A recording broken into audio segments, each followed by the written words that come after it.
tonight on Rampa.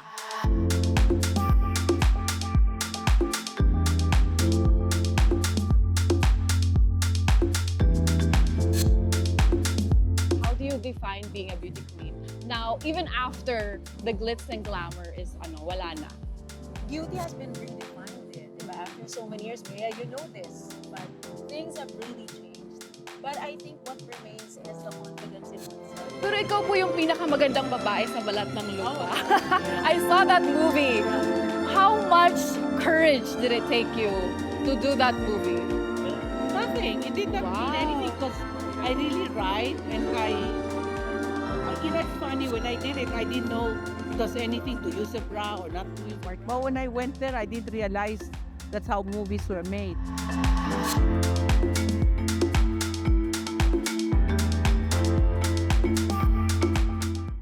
Tonight we walk for dreams, for causes, for every woman who turns her story into strength. And later on, we sit down with two women whose names are forever written in Philippine pageant history. Miss Ricci Alagao and Miss Gloria Diaz. Queens who've proven that beauty can take a head, but it's your purpose and passion that will keep you there in the lead. But before we go to that, may bago tayong makakarampa para sa latest sa mundo ng kagandahan, our pageant correspondent, Nathan Season.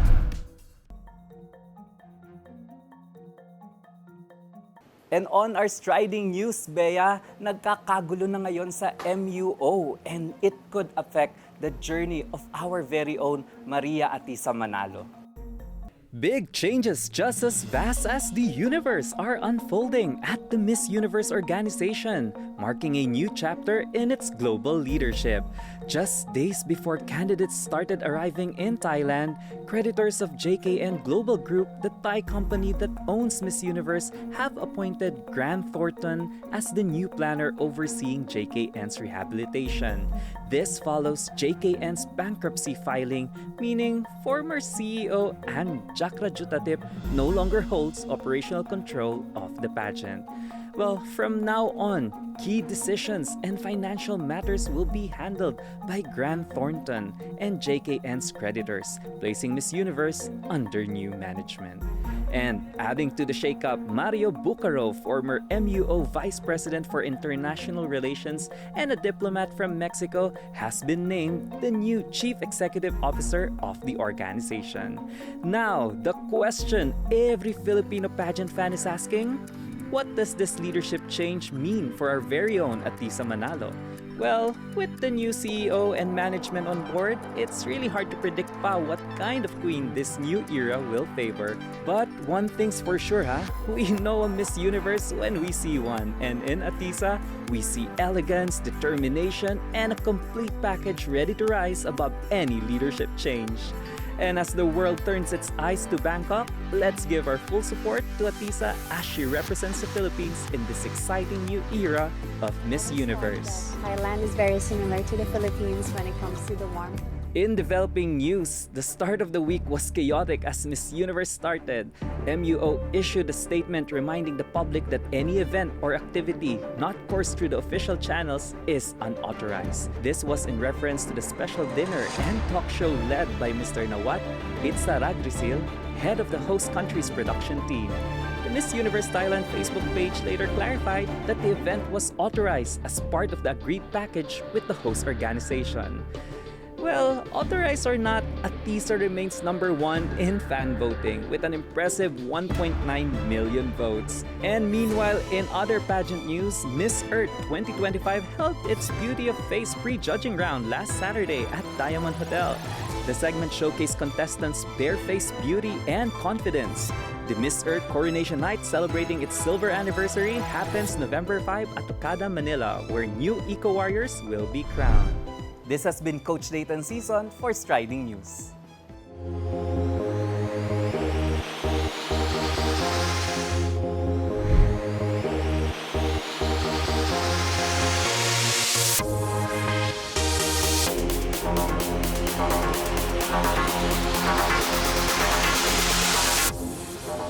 Hi everyone, it's me Bea Santiago and we are here celebrating Ron Balagtas, her story, celebrating every woman's milestone. Now we have celebrities, beauty queens, And a lot of CEOs are here as well. I'm so excited to be walking and showing you what I look like if I get married.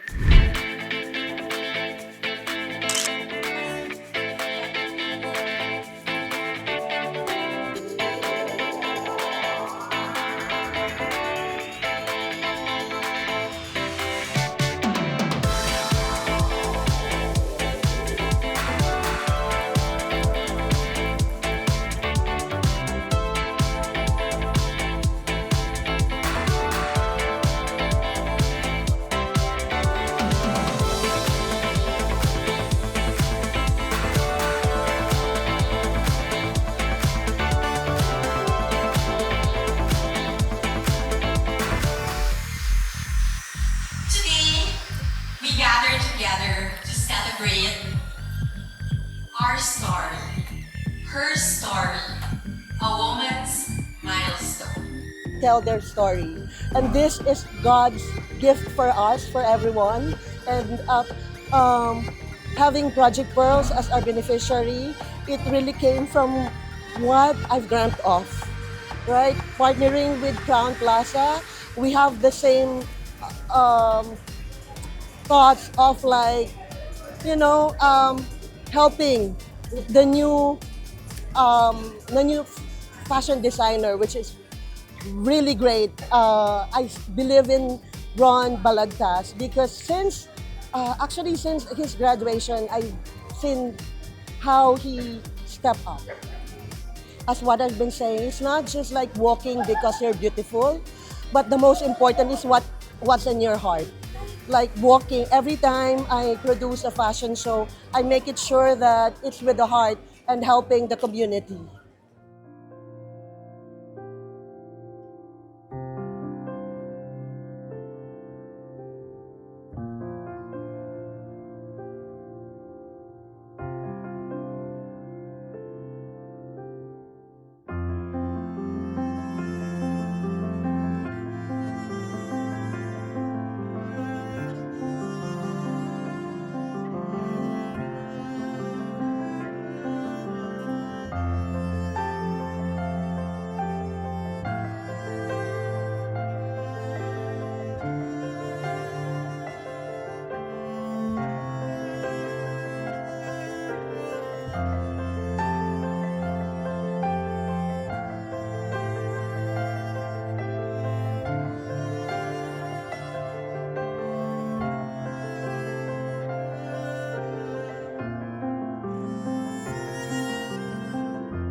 I can't explain. My heart is full. Grabe, ang dami nangyayari. But thank you, Lord, for everything. And I'm really just thankful for all the people who put this all together to make this happen, to make this possible. To my producers, Miss Ruby Guillaume of JMG Infinity, and of course, Crown Plaza Manila Galleria. Thank you, thank you. This is very special because this is not just a fashion show. It has a story. It has meaning that we aim to inspire people about this story of a journey of a woman surpassing all the trials and becoming victorious at the end. Lagi ko nga sinasabi when during our meetings when we were brainstorming this event, no, sinasabi ko it's really nice because we're using this platform not just to showcase beauty, glam, and fashion. It has a story, and I hope a lot of people would be touched with what we have presented, and we're really thankful na and grateful kami that we were able to have this fashion show, this launching, but with something really deep.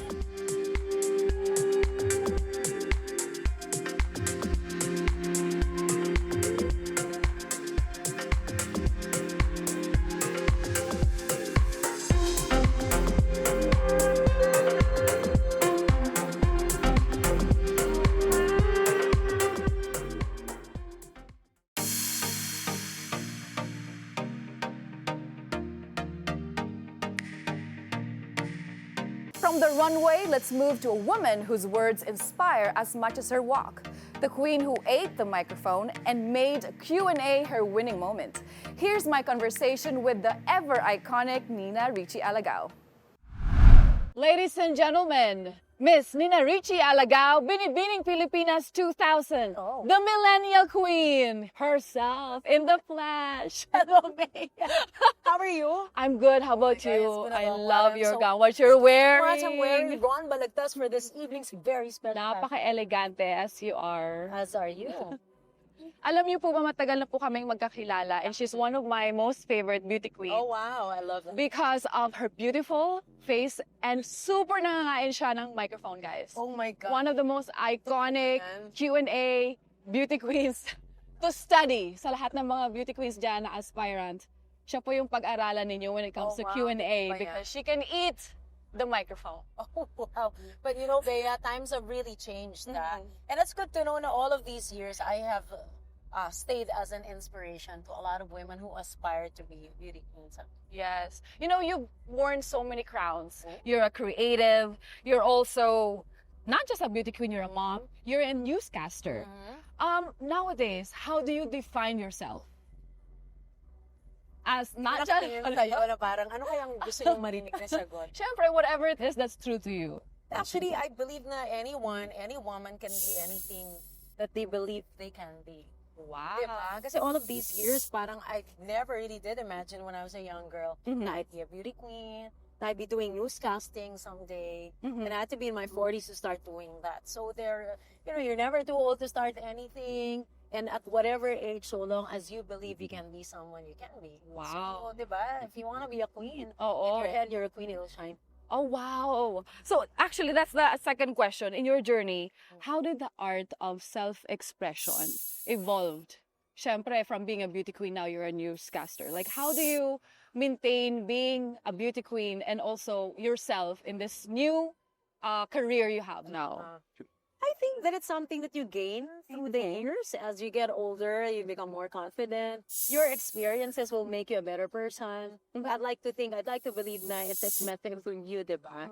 Living journey through life. So how I am now is the result of the many years that I've experienced many different things. As a mom, as just a woman in general, as an artist, etc., etc.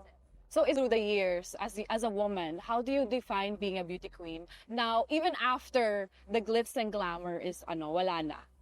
Beauty has been redefined, diba? After so many years, Bea, you know this, diba? You won in 2013. 2013, right? yeah. I won in 2000, so we're 13 years apart. And now it's 2025. Things have really changed. But I think what remains is the confidence in oneself and the belief that one is beautiful. Yes. Authenticity. Exactly. Yeah. I mean, people will have many different definitions of beauty, Oo. but it's really up to the individual. Yes, because we carry so many faces to please others. Exactly. It Wow. come and go. Oo. But what remains is your self-belief. Yes, and that's why you're iconic. Never forgotten, Nina Ricci Alagao. I love that. Wait, Sige na nga. the last question is, now in your age, and in this age now, na bago na yung pagiging beauty queen, what's your advice to the new queens in this generation? Well, no matter what the trend dictates, never forget who you really are. Diba? Do not try to copy someone else. Make them your inspiration. You know what? Do all of that. But don't try to be someone else. About this? Kasi sa Q&A, marami talaga yung nagko-question.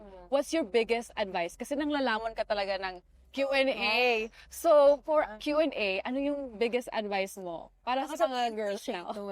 But really speak from the heart. Wow. Kasi you can study all the scripts and perfect all the, would-be answers to whatever Q&A might turn up, diba?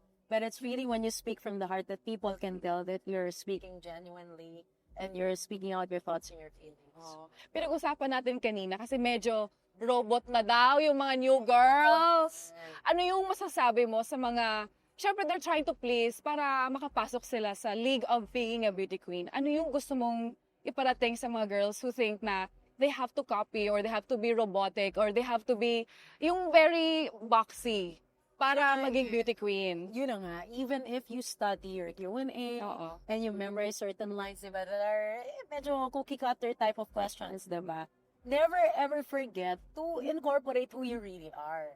laging ganun eh. Kasi if it sounds like someone else, di ba, how is that impressive to Yes, the judges? yes. Diba? Na parang, I've heard that answer not too many times before, so it doesn't stand out. The only way it can stand out, it can be the same answer, but the only way it can stand out is if yung personality wanted to shine through the answer. Ay, wow. Diba? Ladies and gentlemen, another crown. Thank you so much. Yeah. Oo, thank Isang you. dagdag lang during my Q&A, it was very candid the way I answered. Yes. I think that's what won me Effortless. the crown. Yes. Kumaga, it wasn't the best one. Diba? Yes. Confidence. So, it was really from the... Oo. Knowledge is power. I love it. Thank you. Thank you so much, Nia. Thank you you. so much, ladies Best and of luck to you. gentlemen. Thank you. From beauty queen to broadcaster, Nina Ricci continues to teach us that growth is grace and that self-belief will always outshine any trend. Her secret? Speak from the heart, stay real, and never be afraid to evolve. Up next, another queen who started it all, the country's first Miss Universe and the woman who redefined Filipino beauty for the world. The incomparable Gloria Diaz when Rampa returns.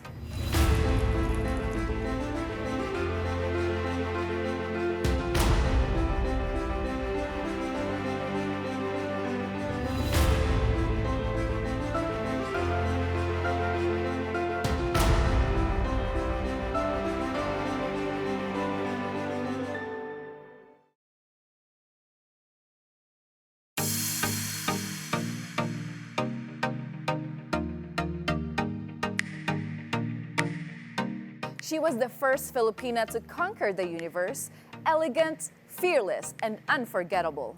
And in this rare conversation, she tells us how beauty has changed through time. From unfiltered stories about her legendary film roles to her unapologetic take on aging, motherhood, and social media. This is wisdom wrapped in wit. Let's sit down with the one and only Miss Gloria Diaz. Ladies and gentlemen, the one and only Miss Gloria Diaz. Wow, you are so elegant and beautiful pa rin po. How to be you, Miss Gloria? So what's the secret on your beauty, elegance, and youth? I don't think it's any secret. I think the young today are so beautiful. My daughters are so beautiful. Yes, So, yeah. I have Well, two the daughters. The OG pa rin, di ba? Yeah. You work out to maintain. Yeah, yes, I do. I work out a lot. But you can feel the age talaga creeping. Because if I used to work out about 2-3 hours before now, after 30 minutes, I'm so tired. Well, you can sleep naman and then after workout again. Work out again. I know. Okay, my question po is, you've always been a picture of elegance and beauty and confidence. What can you say to the young women looking up right now, and to the young men as well, who's aspiring to be another beauty queen like you? Being beauty queen now is totally different from beauty queen before. Now you really have to exercise a lot more, and you can enhance, Yes. and you can do many things. Science helps. Yes. So during my time, it was important to be athletic, basically very wholesome. Too wholesome for now. Kasi now you have to be woman of the world, di ba? Especially they allow you to be a little bit older Yes. and everything. So it's totally different. Pero ikaw po yung pinakamagandang babae sa balat ng... Oh gosh, yes. I saw that movie. Yeah. How much courage did it take you to do that movie? Nothing. It did not mean anything because I really ride and it's funny when I did it, I didn't know it was anything to use a bra or not to use a bra because my mother never used a bra and she went to see the movie. And parang it did not naman shock her nor my dad. So the most shocking part there na nga is yung away namin and then yung isang kissing scene namin. So that was the shocking part. But when I went there, I didn't realize that's how movies were made. Now, 650 movies after, Yes. or maybe more, then I realized, boy, you need to be young to be in movies, di ba? Kasi it's so tiresome. Yes. Okay. But now at least, when you're a senior citizen, they make you work, I think, 10 hours Ay, opo. max. Yeah. But I think it's more than that. You're the Gloria Diaz. I think you can say whatever you want, do whatever you want, as short of a time lang. Kasi Kasi you can dictate na, I mean, hello, di ba po? Aside from that, my question is, pageantry has evolved so much. And the idea of beauty has also changed. Ano po yung gusto niyong sabihin sa mga beautiful beauty queens now? Well, of course, the most important thing, you're lucky now. You can really memorialize everything with your cell phone. Yes. And now you can do all kinds of things. It's so, at an arm's length. Yes. You can, if your hair's not long enough, you can add. Yes. If your boobs are not big enough, you can add. If your waist is not small enough, you can suck it, right? Yes. Or something. But more than anything, the physical part is not the most important. And I'm sure you know that you really have to develop a few friends, a handful of good friends that will be there forever. And you also have to develop other interests, like, of course, family, children, and maybe things to give back. And it doesn't have to be, how do you say that, put in the newspaper. You just do it on your own so you feel good. And then you learn to, how do you say that, cope with other things. Because like when I got in movies, it was a fluke. Mm-hmm. But I truly enjoyed it. And I'm still having a good time now. But I'm not the type who goes to every party. I have my own private life and Yes. I enjoy everything I do. So you balance privacy Yes. and also your personal. Yes, yeah. I don't have to tell the whole world that What you do. what I did. I had a cesarean and or whatever, diba? What happens now with social media? You seem to have to share everything with the whole world, and Yes. the whole world naman doesn't care, maybe, right? So much to say. Yeah, they have so much to say, but somehow now, parang my happiness is with my children, my apo, my own little life, ganon. It's not so important what everybody thinks of me, di ba? Because somehow my children now are the ones who, well, they're not children, they're adults na. Ava, Belle, Raf, they're already adults, so they have their own. But the weird thing is they're always correcting me. Mom, don't say that. Don't do that. Belle, at this age, I can walk naked. Yeah, you have the license to do so. I can walk naked. Who cares? I mean, what people will say. And so they always say, Mom, it's so nakakaya. Why did you say that? Why did you text that? Oh my God. Like you have your own built-in sensors. But it's okay. We forget sometimes our moms Yeah. also their own person. Yeah, and they have also their own, happening. Character and personality. And happening. Wow. And aside, okay, speaking of personality, marami na po ngayong beauty queens na hindi marunong ng identity nila. Nangungopia na sila ng ibang beauty queens to have a chance in the Yeah. world of pageant. When it comes to Q&A po, you have the most epic answer. Until now, memorable ang inyong Q&A.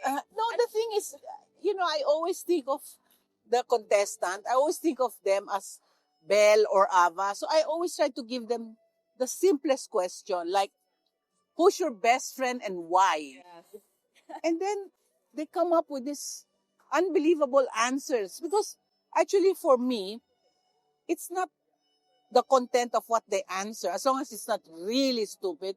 It's how they behave, how nice they smile, or how sexy they are, or stuff like that.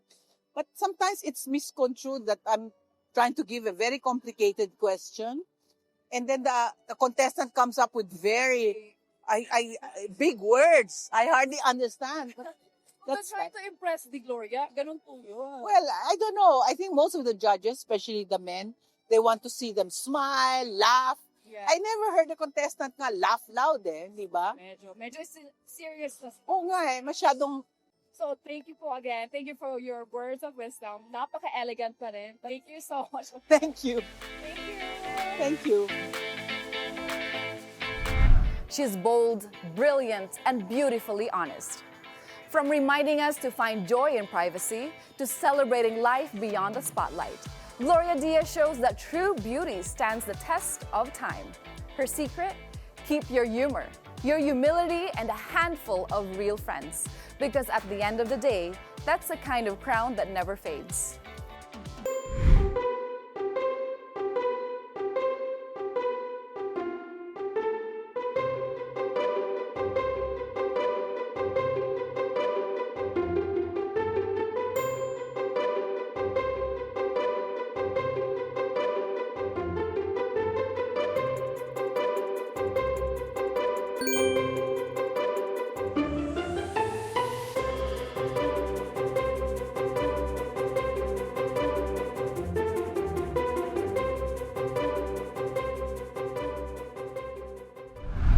Tonight, we've seen beauty in every form, from artistry of Ron Balagtas to the timeless wisdoms of Queen who've shaped generations. It's not the crown that defines you, but the courage to keep growing, glowing, and giving back. Because when a woman walks with purpose, she doesn't just wear the crown, she becomes the inspiration. Thank you so much for being with us. I'm Bea Rose Santiago. Stride with pride, ituloy ang Rampa!